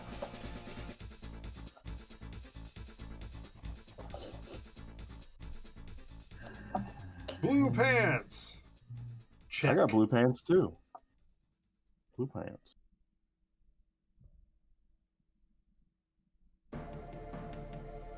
And blue jacket. Mary Jane legitimately rocking the Canadian tuxedo in her first appearance. What's a Canadian tuxedo? Denim on denim. Oh, yes. Yes, she is.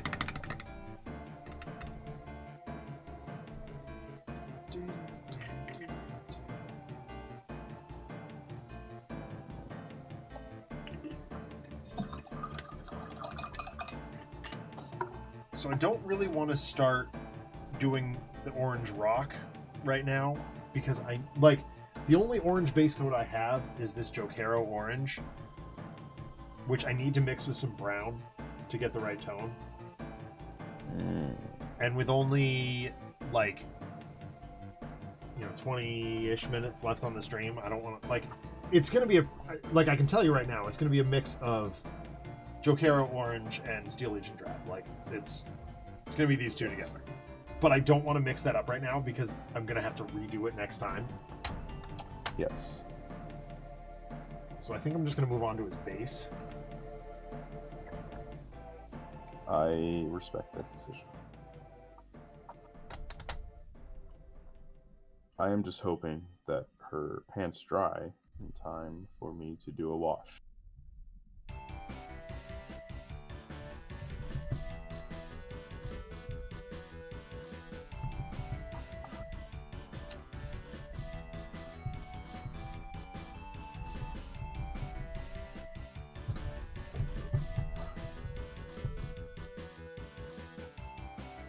Knowing what those things are, I believe you mean Alex Orange.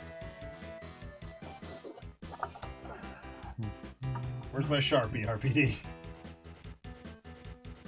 You know what happens when we nickname a paint.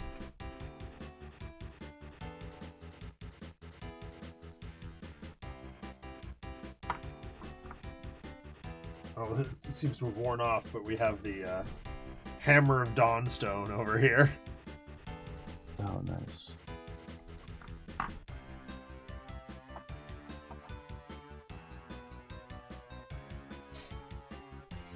I have a Sharpie right from somewhere. I was just using it this morning.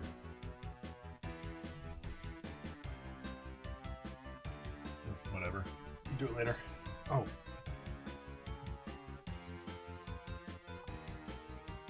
RP just needs to remind you next week. That's a good idea. RPD, remind me next week, and I'll relabel the Alex Orange.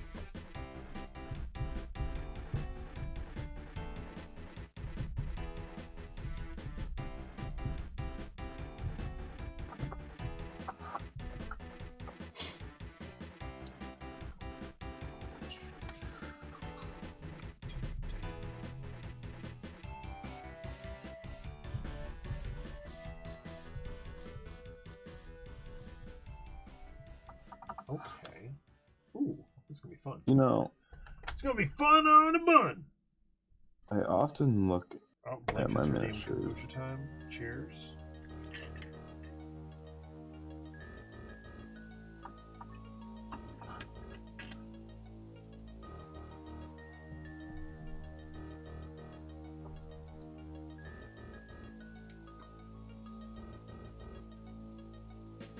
I think I'm gonna make a trip down to the food co-op in the next couple of weeks. Much as I love the Lemonberry and Peach GTs. Am I muted? No? Okay. Is who muted? Me, apparently. Why would you be muted? I don't know. Alright.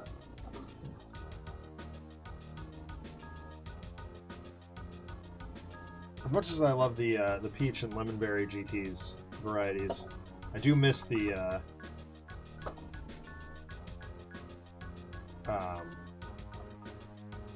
cranberry and pomegranate.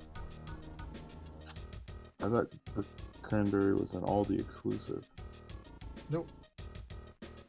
Cosmic cranberry or something? Yep, I get it at my food co-op. Oh, interesting. Maybe it's like I know I've never seen it in like a big grocery store. Oh, I've definitely never seen it, yeah. So maybe it's just like an exclusive for like smaller chains or something like that. Yeah. I don't know.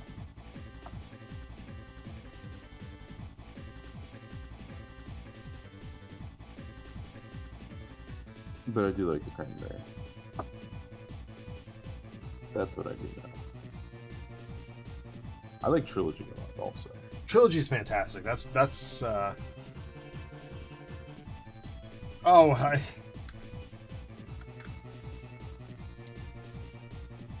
whole GT's Kombucha, not a sponsor, but Dave, let's talk.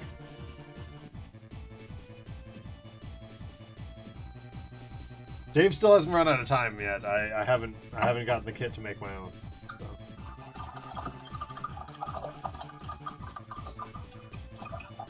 So, Mary Jane's first appearance, red hair, is a lot. It's like cartoonishly red. But it's very dark red. It's yeah. Do I go with cartoonish red? Cartoonish, I'm going to. Bright red? Like crimson almost. Literally called a bright red. Ooh. I know, it's not very creative.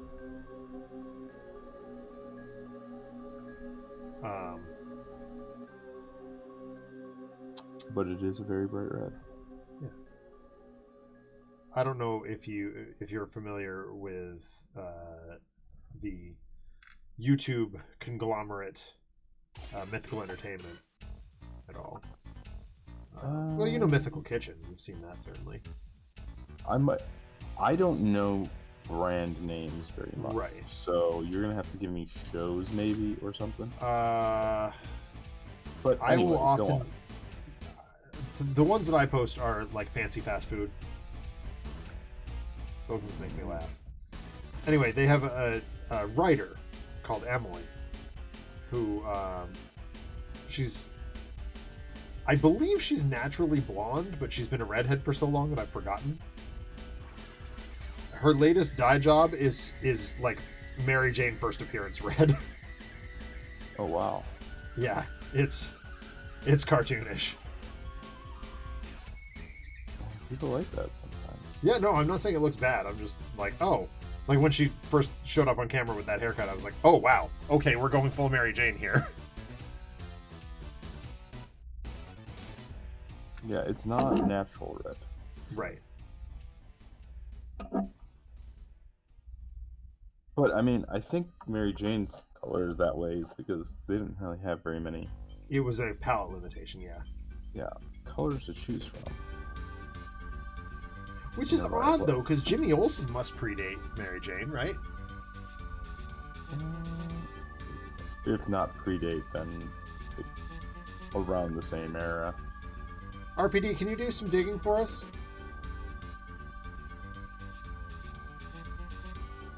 I would say Mary Jane came first, though. You think Mary Jane came before Jimmy Olsen? Yes. Alright, see, I'm betting the other way around.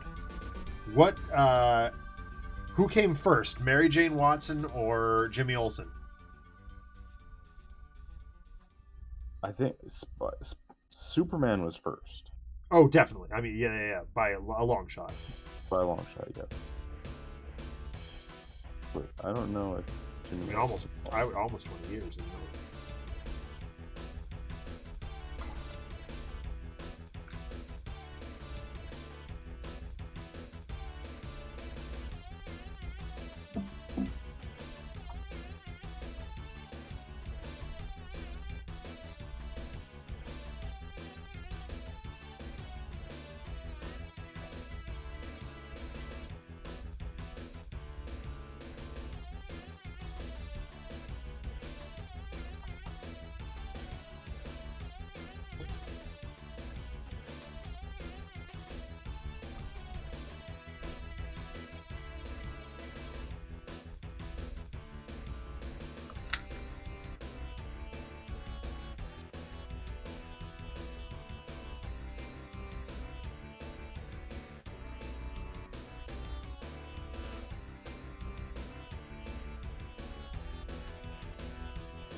MJ first appearance was 1965 or 67. Jimmy Olsen was 1941. Oh, man.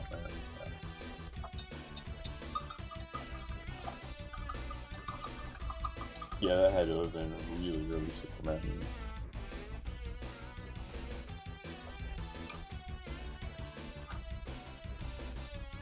In the words of one Jeremy Clarkson, it's time for the smug face. I was just thinking that It would just be Clark and Lois for the longest time before they introduced Jimmy Bolt, but Yeah. c'est la vie.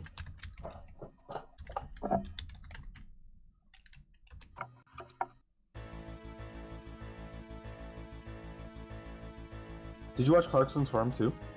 Yes. That was so good. That was very funny. I enjoyed it very much. Yeah, it was a lot of fun. I think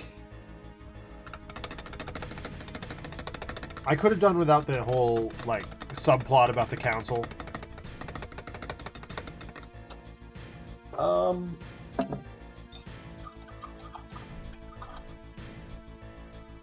But because they're like, they've been trying to shut him down since he moved into the place. Which is why I think it's key. What? Which is why I think it's key for them to be in there. No? No, like, I mean, like, since before he even started working on the farm. Yeah. They were trying to, like, get him to move out. Yeah, they didn't want him there. And then, of course, Hammond and May had to go blow up his house. That, I'm sure, didn't help anything. I think that's hilarious. I thought that was hilarious. Yeah. That was the best thing they've ever done. Oh, the trio is filming again, by the way. They're in Africa. They were just in Africa. Oh. Yep. That's exciting. It's very exciting. Because the Madagascar one they did was so good. So good.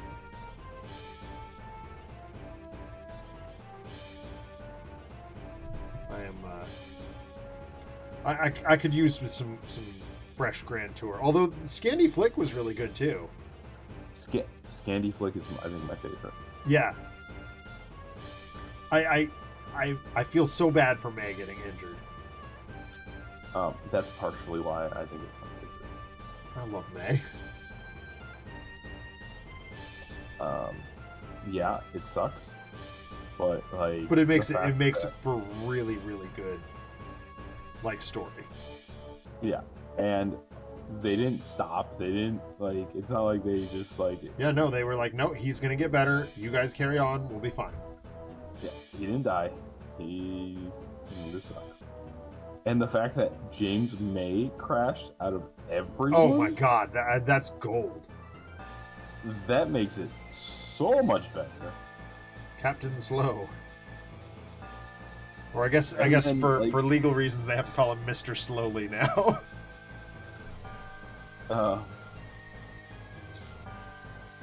And then the fact that Hammond went after May. Yeah, I know. And like crawled. Yeah.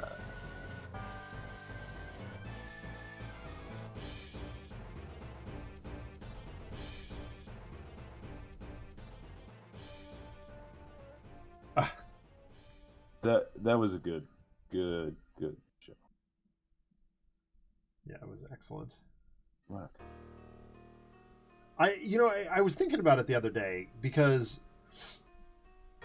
on the podcast, right? Okay. The three of us very much fall into those archetypes. Like Josh is the bombastic, over the top, like when he's feeling well anyway. He's Jeremy Clarkson. I mean 100%. Oh, you think Josh is Clarkson? Oh, absolutely. Paul is James May. Because he's always just sitting there trying to hold Josh and me together, and I'm playing Poke the Bear. Yeah. I would agree. You are Hammond. But I would say it's the other way. No. Josh might be Hammond, I think. I think Josh definitely has some Hammond-like qualities as well. But he's not aggressively, like, pushing people's buttons. That's true. He's just Josh all the time. But Clarkson aggressively pushes buttons. Clarkson does some button pushing, but not the way Hammond does. Like Hammond's is a little rodent.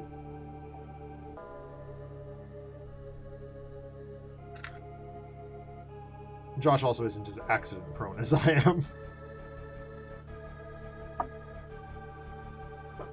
I'm constantly like smacking my... Well, I mean, Josh does have his fair share of technical difficulties, but then he's got Colin to bail him out.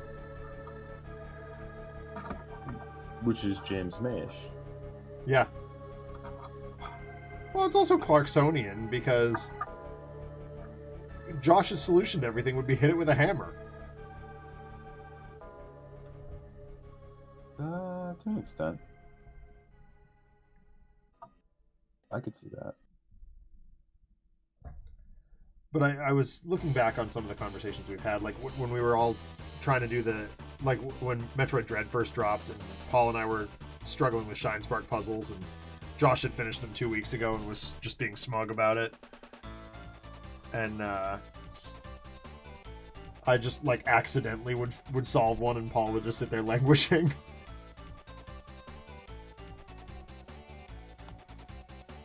This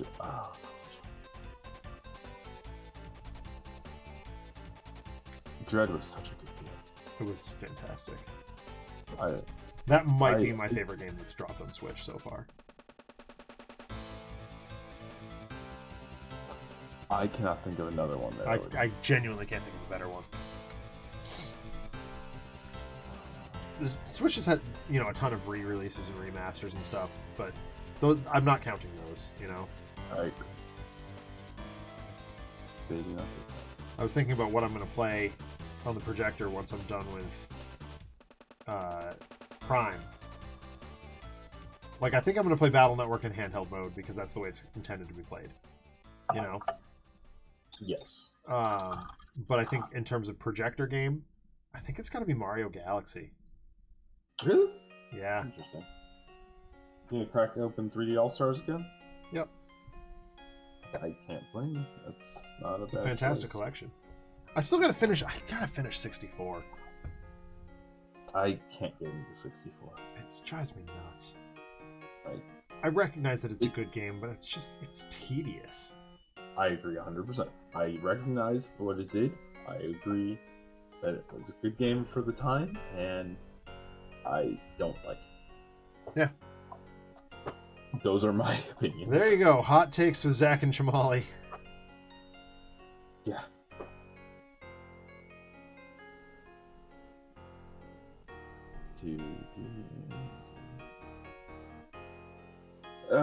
Okay, I think I gotta break it now, because I'm gonna wait for this wash to dry and before I go back and re-highlight these. Yep. I'm very nearly done myself here, so hang tight one sec. But that red is left here for her header. I wonder if it shows up. How does it show up on there?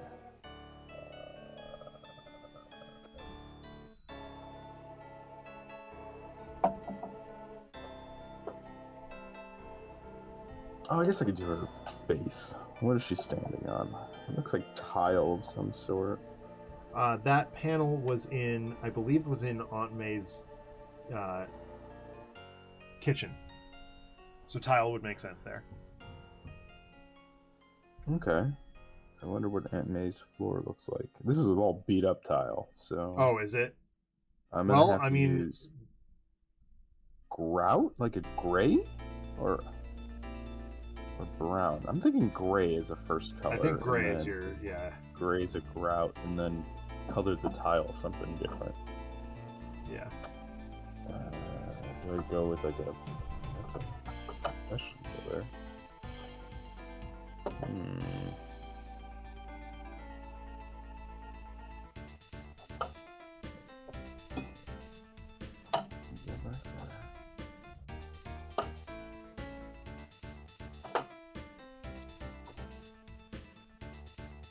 That is my problem. I always take out colors and I don't put them back. Yeah, I have that problem too. I'm hoping that paint rack that we backed helps somewhat. Oh, I love the paint rack that I got. It definitely helps me. Like I have one MDF rack for my base coats, base colors, but I need more than that. I've got way too many paints at this point, and so many more coming. I bought 2 of the ones that Adam shared. I actually shared it to him. Yeah. Because I was tired of that, and yeah, I love it. Like, because before they were just all over the place.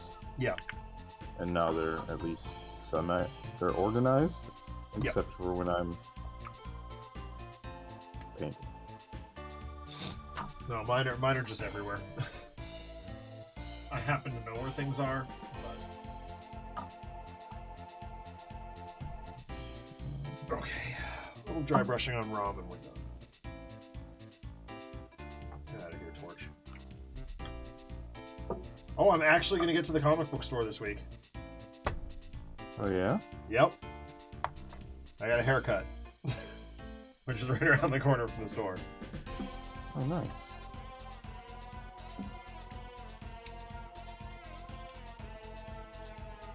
Very nice.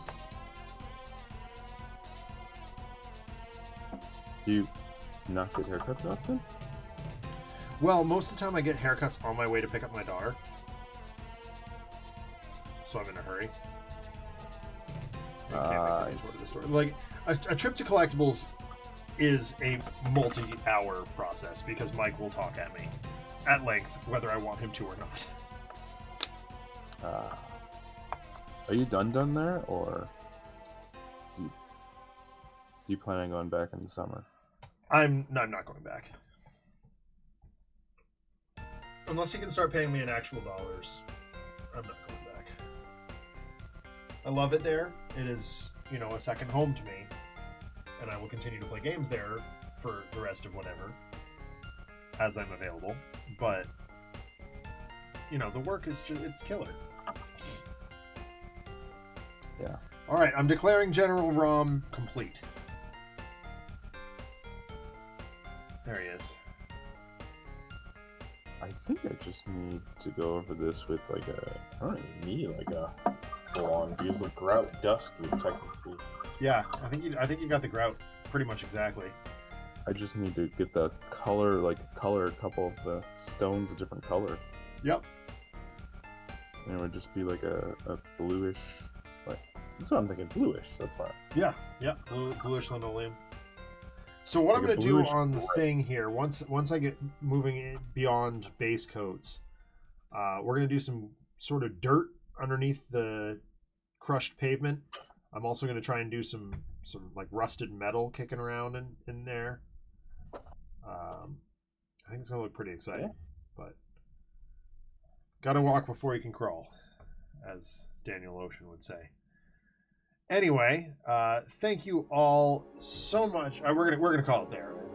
It's way past bedtime at this point.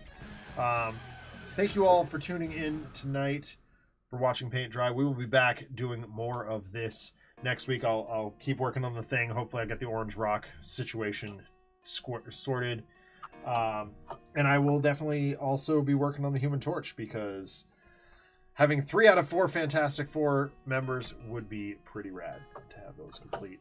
Chamali, it's always a joy getting to hang out and talk to you, my dude. It's been a pleasure. Yeah, I hope hopefully we can get some Marvel in this week. Fingers are crossed. Yeah, I will be back on... Yeah, the Human Torch is getting fired. The Human Torch was denied a bank loan. I will be back on Monday playing more Chrono Trigger. We are almost done with it. I've got one side quest and then the Lavos fight, and then we're done. And we'll move on into Mass Effect 3 after that. So tune in for that Monday, 8 o'clock Eastern time, and we'll see you then. Take care, everyone.